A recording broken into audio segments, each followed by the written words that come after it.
let's talk about Carter, too, because then you have this American president who seems to make every decision wrong. I mean, I'm just trying to figure out what was going on here, because you would think, first of all, well, he's going to be skeptical of the Shah, right? Because he's the human rights stuff and all that.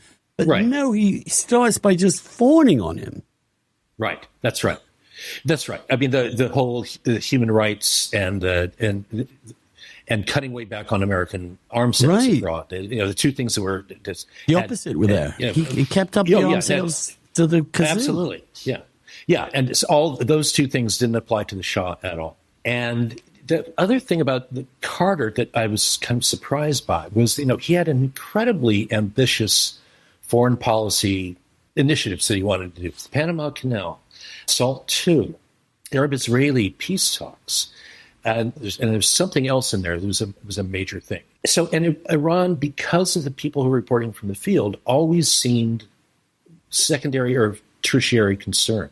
It also happened, with eerie coincidence, that whenever there was a major event in the Iranian Revolution, Carter was involved in something that seemed even more important. When there was a massacre in Tehran called Black Friday, in which well over 100 people were machine gunned, and Carter at the time was at Camp David with Menachem Begin and Anwar Sadat, and had to be pulled away from negotiations there to make a 7-minute phone call to the Shah. So time and again, he was distracted, but it was also the information he was getting. So even a month before the Shah left Iran in mid-January of 79, Carter is publicly saying, I think the Shah's doing just fine. That he's going to, the gloom and doomers are saying he's going to go. I've been proven wrong. This is a month, not even a month before the Shah is gone. Horribly served by his advisors. Who was the worst? Was it Gary Sick?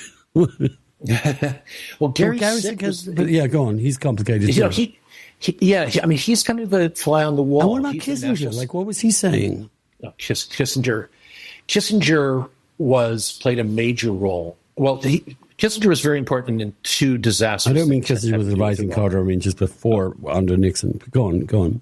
Right. But so Kissinger was instrumental in giving the Shah the carte blanche when it came to weapons in 1972. Right. He and Nixon met with the Shah and said, you're not going to have to go through Congress anymore. You can have any weapon you want, short of nuclear weapons. You have a blank check. Nobody, maybe the British have that with the Americans. No other, maybe Canada. No place else in the world. No one had ever heard of this before. So that was the first thing that Kissinger was instrumental in. And then after the revolution, when the Shah is sick, Kissinger is one of the people who's lobbying the Carter administration and going out publicly saying, we have to let him into the country. We have to let the Shah into the United States.